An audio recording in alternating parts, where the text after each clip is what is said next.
the Knights of the Round Table or Square Table, whatever you want to call it. It's the Knights of the Square Table. Or the rectangular table. Which one do you prefer? We got to pick one. Square.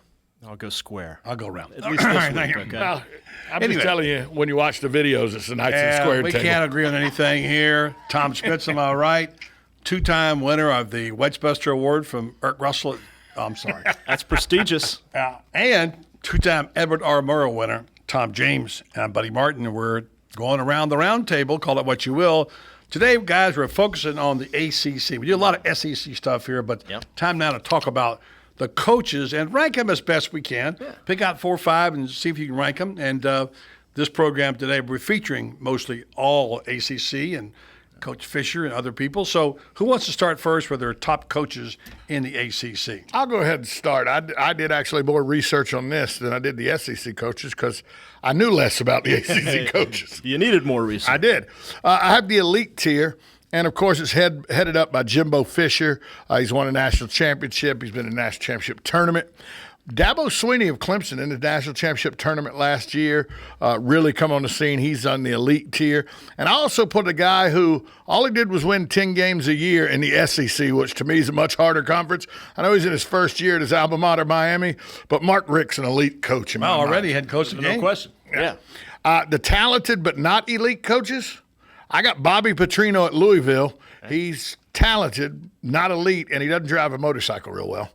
David Cutcliffe at Duke. They may be two of the most brilliant offensive minds in college football, all kidding aside.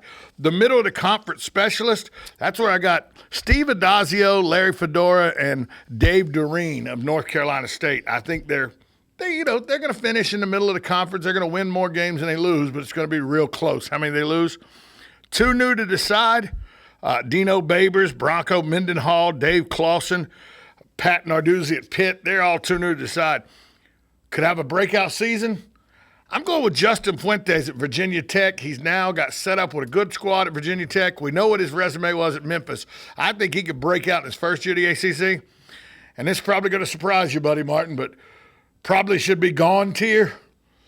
Paul Johnson at Georgia Tech. Yeah, the triple option is now way too familiar for every team in the ACC. I think his days have passed. All right, well, I'm going to jump in here and say, first of all, you had to know that Dave Clawson was at Wake Forest. You had to know that Justin Fuente was at Virginia Tech. You had to know that Pat Narduzzi was at Pittsburgh. Yeah. You had to know Dave Doran was at NC State. So my point is, these guys don't have the visibility that the SEC coaches do. But basketball first conference. It is a basketball, as opposed to the SEC, which is always football first. And it's kind of like shooting fish in a barrel, ranking these coaches at the top. Naturally, we know 1, 2, 2, 1 are going to be Jimbo Fisher and Dabo Swinney. Obviously, they're 1 and 2. A guy I thought you might edge in there is he hadn't won the championship that much, but he's a guy that was good. Is Dave Cutcliffe of Duke is, I think, one of the best coaches. Doesn't always reflect it in the record. And you mentioned Bobby Petrino. We'll see. And Larry Fedora is probably the most unsung coach in the ACC, in my opinion. And watch out for his Tar Heels again this year. They had a great year last year. And so I'm going to stop there. I'm not going to rank them all, but the top-tier coaches there, I will say the ACC, Tom James, has gotten better, got better coaches, and I think they've shown they can play at the highest level. I think there are a lot of quality coaches, actually, in the ACC, and I'm going to compartmentalize my coaches, if you will, and I'm going to start with the obvious, the Bows. The Bows are on top in the ACC. Jimbo and Dabo right behind him. Jimbo, obviously, 6 seasons at Florida State, 5 10-win seasons in the national championship. And I think Dabo has erased the old standard at Clemson that they can't win big games. They're always soft in big games. That's not the case. No more Clemsoning anymore. No more Clemsoning anymore. He made that clear last year. Then I've got a group called the Newbies.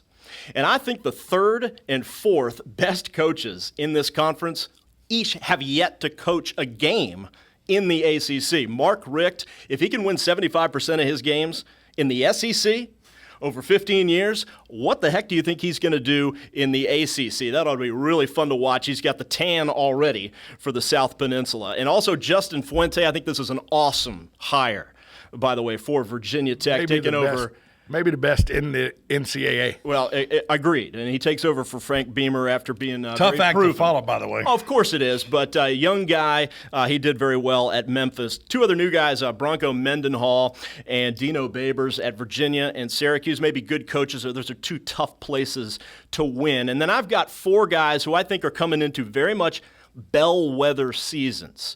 Petrino at Louisville, Cutcliffe at Duke, Fedora at North Carolina, and like you mentioned, Schmitty, Paul Johnson at Georgia Tech. All these guys have done good things, but I think this is the season where we're going to find out, are they going up or are they coming down now in their careers? A group that one person in that group probably will be without a job at the end of the season. No question. By the way, I'll second the motion on Justin Fuente, and don't sleep on Bronco Mendenhall. Watch out. He did a terrific job at BYU. Yes.